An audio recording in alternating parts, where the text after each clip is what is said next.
reported account of Tim Hale's conduct on January 6th of 2021 and ultimately his conviction, which sent him to prison for more than 3 years.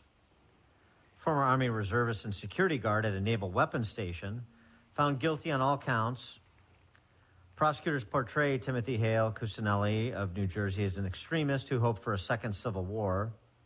The government presented evidence of his using racist, anti-Semitic, and anti-gay slurs, yelling obscenities at officers protecting the Capitol, and later enthusiastically boasting about breaching the building to a roommate. That roommate of his, as jurors heard at trial, was secretly wearing a recording device on behalf of the investigators with the Naval Criminal Intelligence Service and the FBI. Hale did not dispute that he entered the Capitol. He, in fact, said, I should not have been there in his own testimony.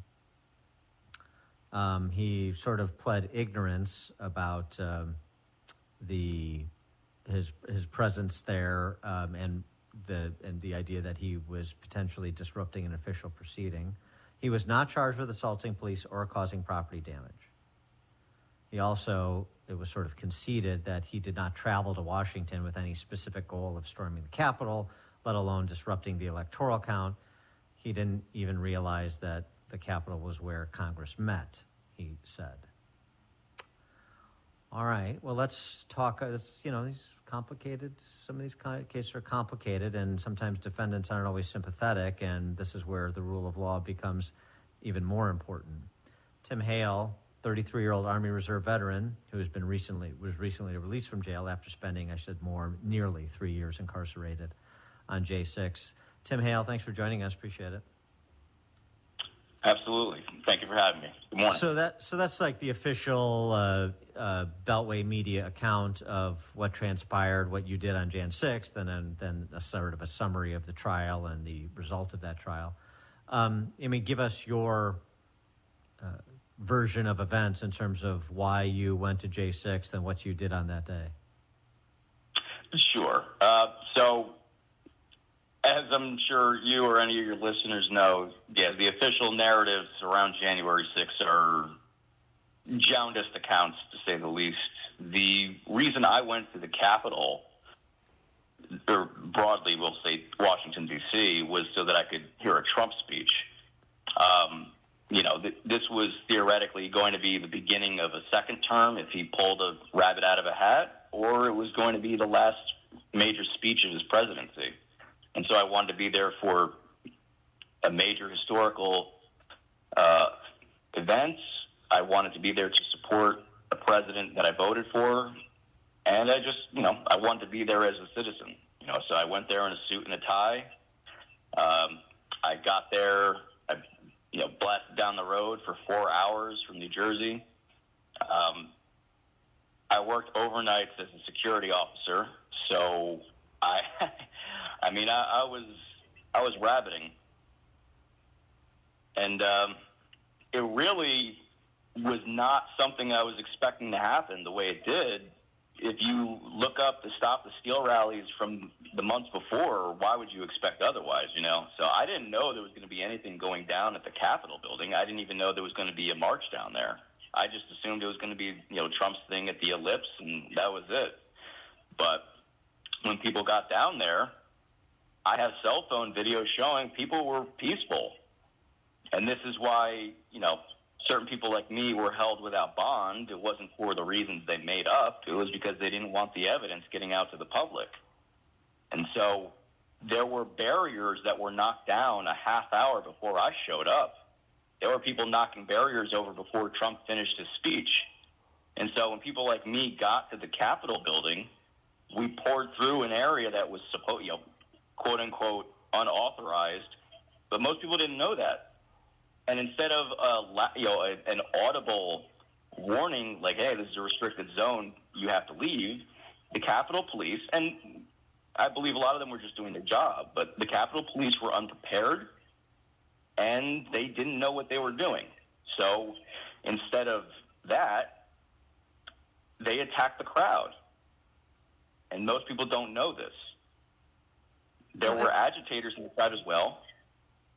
A lot of them were feds. You can tell just from looking at video. And so there's this issue of entrapment that the American public is now starting to realize. I'm sure you heard yesterday about riot. Did anyone encourage you to enter the Capitol? Did anybody say, hey, young man, let's go this way. Come follow me?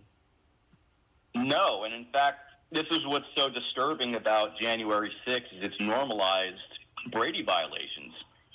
There's video I've got after my conviction that showed me trying to leave the area. I was in the scaffolding and I got bottled in, and so did a lot of people. How did you enter the Capitol in the first place? By what means? Basically, there's this bridge between the Western Terrace, which is where most of the crowd was initially, and then when things escalated, people poured through the scaffolding, this bridge. And basically, once you're in, you can't go back out, and so you basically have to go up. And so people were pouring upward, and there's actually a point where I stopped to pick up a flag. So, I mean, I clearly was not in any hurry to go inside the Capitol building. But some people, about five. Well, just hold on a second. Did you walk through an open door, or did you enter through a broken window? No, I walked through an open door. Okay. And you weren't pushing police back on the time when you were walking through the door? No, I walked through. There were no cops in sight. In fact, there's one officer. I think it's camera 0102 CCTV. This officer is flanked by like 5 photographers as they wait for people to breach that one window, the first window that's broken in. He pulls out some spray. He doesn't actually spray it. It looks like a photo op, and then he disappears with the photographers. So, I mean, it was staged. Okay. This is something the public has no idea about. But so you walk through a door, an open door, into the Capitol, and then what do you do there in the 40 minutes you were inside? Well, I wandered around because, like I said, I had no idea what I was doing or where I was. I also, I believe, had a concussion from getting, so many flashbangs in my area. But I wandered around the Capitol building. I eventually entered an area called the Crypt, which is an area with a bunch of statues. So I took, some pictures with statues. I made my way into the Capitol Visitor Center. I danced like a nerd. And then the cops ended up, it seemed like they were trying to bottle people in, but after we basically ended up talking to the Capitol Police for I'm going to say 10 minutes. The Capitol Police admitted a lot of them were Trump supporters, and they didn't want to attack the crowd like they were. They made it seem, again, this is take it with a grain of salt. I only have video. I don't have the audio, but they made it clear that there were things going on that they didn't want to do, but they were, quote, doing their jobs. So there was an element. It was reported that at one point you interfered with a police officer trying to arrest one of the rioters. Is that true? Yeah, I mean, it's funny, after it happened, I didn't even think about it. I completely forgot that even happened until I actually got to see the evidence. I think that's why they withheld so much of it. But all I really did was pull on a dude's collar to drag him off the ground because I was concerned he was injured. It had nothing to do with interfering with the police. As soon as the cops said back away, I backed away. So it wasn't me trying to interfere with an arrest. I was just trying to assist someone who was injured. I did the same thing on the outside of the Capitol building where there were no cops. I was in the military and I was trained to assist people. There's some video. Speaking of that, there's video that was also withheld that again shows me trying to assist someone who's injured on the ground. So I never raised my fist against anybody. I was just angry at civilians being injured. And a lot of people were. A lot of people who didn't fight the cops were still angry because of what they interpreted as excessive force. And that was a contributing factor to a lot of the, let's just say, the excesses of the day. So how long were you inside the Capitol, and then why did you leave at what point in time? I was in there, I'm going to say, from 30 to 40 minutes. I left after the police in the Capitol Visitor Center said they had to escort us out. And so that happened. So we left the Capitol Visitor Center. They routed us through the crypt again. back to the area called the Senate wing door, which is where the initial breach was. There was a second breach through the doors, and so they had us leave through the windows. So it was kind of chaotic, and people just kind of. It's very weird how things were timed that day. That as soon as they're about to fix the first breach, a second breach happens. But all right, I ended up leaving through a window. So you're out. You go home. You're not arrested on that day. You go home. Investigators show up. They apparently meet your roommate before they meet you, and they enlist him to wear a wire, which he did. What did you say to your roommate that was ultimately used in court against you about your activities on that day or your views about political matters and what you were doing there? Yeah, I mean, basically, I confided in someone I viewed as a friend. We weren't just roommates. You know, we were friends for 3 years. We worked together. And basically, I had said things semi-ironically, because that's just the kind of person I am. Not, getting a serious statement from me sometimes is like finding a diamond in a dunghill, and they kind of knew that. What really happened is that NCIS was tipped off by my management. I told you I was the union leader for the security contracting firm that I worked at, and management hated me. They hated Trump, and they basically set me up as an extremist. And so they basically sent NCIS to set my roommate up, to have me set up. And unfortunately, my roommate, and I don't blame him for this, he was about to leave the Navy. So his contract was ending, and they threatened to jam him up. I don't hold that against him. But he basically tried to record me talking about Civil War and things like that. And it was ironic. And frankly, I have recordings of him saying the same things for 3 years. And this is what's so disturbing in America now, is that informing on people and taking things out of context in order to get convictions is going to become the new norm. Due process is going to be tossed out the window. Are you sure Naval Intelligence threatened your roommate? Because the report is they paid him $4,000 to wear the wire.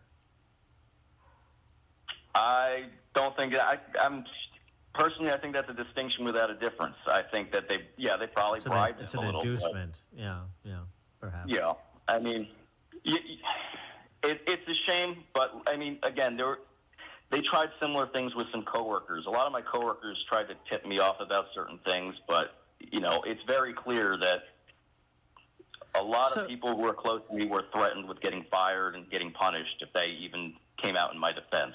Well, so I mean, you mentioned the extremists. So that's the way that you've been characterized in the press as somebody who had a dalliance with white supremacy, who said intemperate things about Jewish people, who's said intemperate things about other minorities. So, but before we get to whether that's germane with respect to this criminal proceeding, because most of it was held out as prejudicial, appropriately so. But I mean, what are your views? How do you respond to the way that you've been characterized per statements that they're quoting you as having said about the groups I mentioned? Yeah, well, it's twofold here, the answer. One is that they used some jokes out of context, and the other is that they made things up. As for the jokes, I mean, they literally tried to hold memes against me. They went through jokes on my phone from a year prior. I mean, this is how hard they had to dig to try to find something on me. And I'm a satirist. It's not something I advertise because I'm a private person, really. But, I mean, I've been producing satire since I was 14 years old. And one of the things they had to do was basically delete all my social media, so it would basically prohibit me from actually mounting a true character defense. This is one of the major ways that they were able to deny me bond. I think it's a four or five. Go ahead. Right. Sorry to interrupt, but you were held over for trial for 16 months. We should mention that. But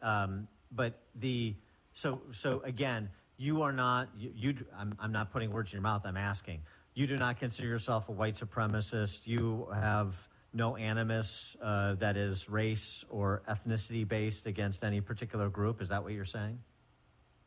Yeah, no, I mean, I'm from a mixed race family. I know everybody does that. Oh, I have a black friend, but I mean, it's like that's, you know, you got to in New Jersey, especially, we're one of the most diverse states in the country. I mean, keep in mind, my roommate was Jamaican for 3 years. If I was a white supremacist, that would have been a weird situation. Right. You know, I mean, Okay. To move. Yeah, okay. So during would- you spent 3 years in jail, but you spent 1 year in solitary confinement, 23 hours a day. For what? How did you get that gig? Yeah, right. More or less. Sometimes it was 22 and 2, but yeah, the first year was pretty rough in the D.C. jail. By the time I was out, the conditions had changed a little. But you know, the real issues in the D.C. jail, and this is not just for January 6th defendants. A lot of it is, but the truth is that our criminal justice system is just not good. The penology, the penal system really needs to be reformed. The D.C. jail is bad for anybody, and but for us, for January 6th defendants, there was a lot of retaliation because the warden hated Trump, and so we were denied access to our lawyers. We were denied discovery. We were denied religious services. So, I mean, you know, the Bill of Rights is supposed to apply to pretrial detainees. Pretrial detainees are the exception to the rule, and even then, if you haven't been convicted, you're supposed to have access to the same civil rights as anybody else. And that was really suspended.